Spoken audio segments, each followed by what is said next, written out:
Hello, today we're going to be talking about Naked. This is a Netflix original film starring Marlon Wayans. It's also co-written and produced by him, and co-produced by him. It also stars Regina Hall as his fiance, Dennis Haysbert as his fiance's father, and Scott Foley as his fiance's ex-boyfriend.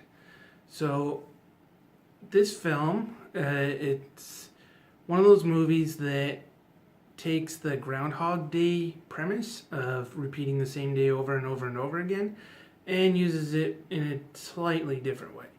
In this case, it's Marlon Wayans, his character Rob, is getting married, and the hour that the wedding is supposed to take place, he keeps living over and over and over again. He wakes up naked, hence the title, in a elevator of a hotel, which turns out to be not the hotel that he was staying at, and he has to get to the wedding. So there's a lot of different shenanigans involved in getting him to the wedding and his attempts to get to the wedding. And just like the Groundhog Day, he has to learn about being a better person in order to get out of the loop, which is basically how it works. And, Regina Hall as his fiancée is great. She plays a lot of different emotions throughout all these different hours that he's reliving. So she's really great at it. Dennis Haysbert is kind of just one-note guy, so he's just mad all the time. And Scott Foley is pretty funny. He's usually, the last time I saw him was in The Unit with actually Dennis Haysbert, and that was an action show. So to see him doing comedy is pretty funny. Although actually, I did see him in Scrubs too, and he was funny in that. The show, you can't help but compare it to Groundhog Day because of the premise, but standing on its own, it's funny. It's not great. There's always a reservation about seeing Marlon Wayans in a movie because you kind of expect him to do the mugging for the camera that he does pretty much in every movie he does.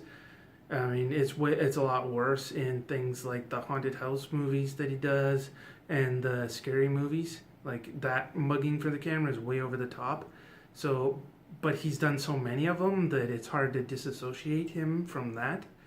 But in this case, he doesn't do it very much. It's just minor and pretty appropriate for the situation.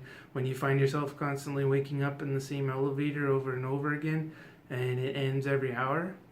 And in this case, when it comes to the hour ending, he actually has they actually show him getting sucked into some kind of vortex and then waking up in the elevator. So it's not like he just goes to bed and wakes up. It's something actually happens to suck him back an hour. So that was interesting.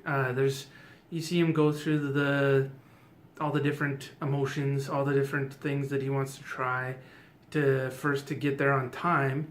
That's his first goal. And then his goal is to eventually be better. When he starts out in the movie, he's showing that he's pretty irresponsible. He won't take a full-time job because he doesn't think he can commit to a full-time job. He doesn't want to learn the wedding vows. He's just going to wing it. He doesn't want to learn how to do the first dance on the wedding. He's just going to wing it. Stuff like that, showing how irresponsible he is, and eventually, learning to get over that. So overall, it is a funny movie. It's not great. There are some cringy moments. There are some weird editing mistakes, like he'll trip over something and then they'll show a shot from a different angle of him standing up and the thing he tripped over is gone. So editing mistakes like that are really obvious are in it, but not too many, just a few. There's Brian McKnight does a cameo in it, and he's pretty funny. It's an extended cameo. He's in it quite a bit. And then overall, there's different ways. There's two cops that he keeps running into, and they're pretty funny. They have this whole relationship where they call each other ride or die homies or something like that, and you know, he's kind of learning from their relationship how relationships work, which is pretty funny. But overall, it is a funny show. It's not great. I would give this a thumbs up on Netflix, and yeah, I would give it a 6 out of 10. It's good. It's not great, but it is slightly above average. And average would be 5. So that's Naked. It's a Netflix original film. It's available on Netflix now. If you like this video, like, share, subscribe, or all the above. Thank you, and have a nice day.